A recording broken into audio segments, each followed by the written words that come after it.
This is important. You should always have a toy car if you work on cars. He'll like peel out. Looked ridiculous. Hi everyone, I'm Bobby Podesta. I started at Pixar back in 1997, and then in the summer of 2001, I got to be the first animator to work on cars.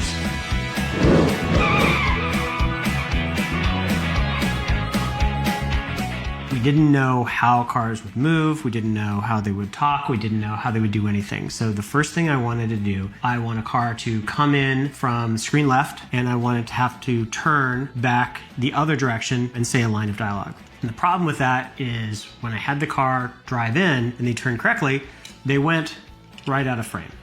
And then I was home and I noticed that my dog could get up on his hind legs for a hot second, or shake, or do something that was not dog-like, and then it would go back on all fours and be most comfortable. And I thought, well, wait a second, what if the car drove in, set a part of the line, took a couple steps, and then kept driving? So I did this test here of Luigi. A thing that you're gonna notice is the background that it's on. First off, it's really low resolution. The only set we had was actually the architectural digital model of this building, of Pixar.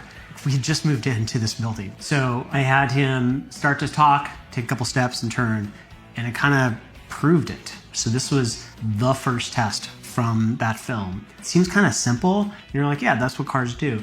But we didn't know this at the time. This was all brand new. At the beginning of the film, I've got to set up the rules, and then once you get into it, you just accept it. Speaking of rules of cars, is sometimes they're a car, sometimes they're like an animal, and sometimes they're like a person. That's the whole goal. I need you just to believe it.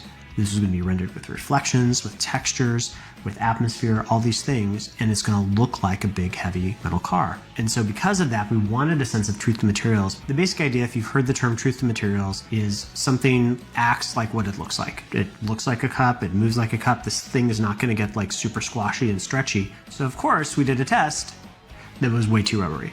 He was going to be kind of like shaking off water, like a dog would shake off water.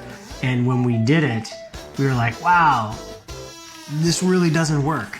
And that's okay, because I mean, half of the tests we're doing are to figure out like what does work, but also to figure out like what doesn't work. If you're an audience member watching this, I want you to feel like, oh my gosh, now it is a cat, now it is wagging its tail, and now it is cow tipping, but it's tractor tipping. You're gonna put it together as an audience, and the more we built this language of movement and of acting, the more that the world became believable.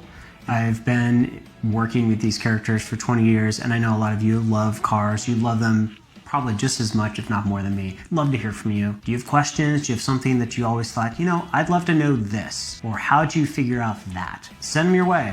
Hey, and happy 20th anniversary to Cars.